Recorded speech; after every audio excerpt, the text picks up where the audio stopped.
আসসালামু আলাইকুম এভরিওয়ান, আমি মোহাম্মদ সোহাগ চলে আসছি আলান ফিজন লফটে। সো ভিউয়ার্স, এটা হচ্ছে আমার গ্রিজেল জায়েন্ট হুমা। আপনারা জানেন যে আলান ফিজন লফটে কালারফুল, শুধু গ্রিজেল কালার ভরপুর থাকে সব সময়। এটা হচ্ছে মাদি, এই যে ও যে এখন ডিমে বসবে, এটা মাদি কবুতর উমে আছে, হ্যাঁ, জমা ডিম একবার সুন্দর জমা ডিমে যা বসছে ইনশাল্লাহ। এই হচ্ছে নটটা হচ্ছে ইম্পোর্টের, মাদিটা হচ্ছে বিডি রিংয়ের। যাই হোক ভিউয়ার্স, এটা আমার নিজের পছন্দের কবুতর। এই যে ও খাবার খায়, মাশাল্লাহ খুব সুন্দর করে খাবার খাচ্ছে, দেখতেই পারতেছেন ভিউয়ার্স। এ হচ্ছে আমার ড্রাগনের তলে আবার ওদের নিজেকে বেবি আছে, ওই যে জোড়া বেবি ইনশাল্লাহ গ্রিজেল হবে ইনশাল্লাহ। তো ওরা ওদের বাচ্চারা খাওয়াইতেছে আলহামদুলিল্লাহ।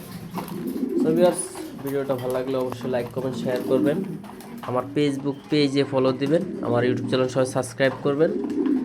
সবসময় নিত্য নতুন ভিডিও দেখতে আমার পেজের সঙ্গেই অ্যাড থাকবেন ইনশাল্লাহ। আশা করি সবাই ভালো থাকবেন, সুস্থ থাকবেন, নিজের কবুতরের প্রতি খেয়াল রাখবেন, নিজের প্রতি খেয়াল রাখবেন। আমরা যারা শখে কবুতর পালি, আমাদের নিজেদের জন্য অনেক শুভকামনা ইনশাল্লাহ। কবুতর আমাদের নিজের পছন্দের, আমরা পালি শখে, তবে কবুতর কিন্তু অনেক সুস্বাদু একটা পাক জিনিস, এদেরকে খাওয়াও যায়, হ্যাঁ, আমরা আবার এদের মাংস খাইতে পারি।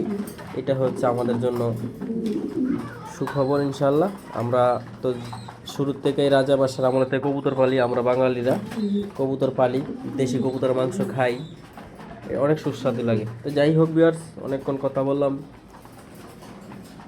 সবাই সুস্থ থাকবেন, ভালো থাকবেন, আল্লাহ হাফেজ। আমার পেজে নতুন হয়ে থাকলে অবশ্যই ফলো দিবেন, আমার ইউটিউব চ্যানেল সাবস্ক্রাইব করবেন। ধন্যবাদ, সবাই ভালো থাকবেন।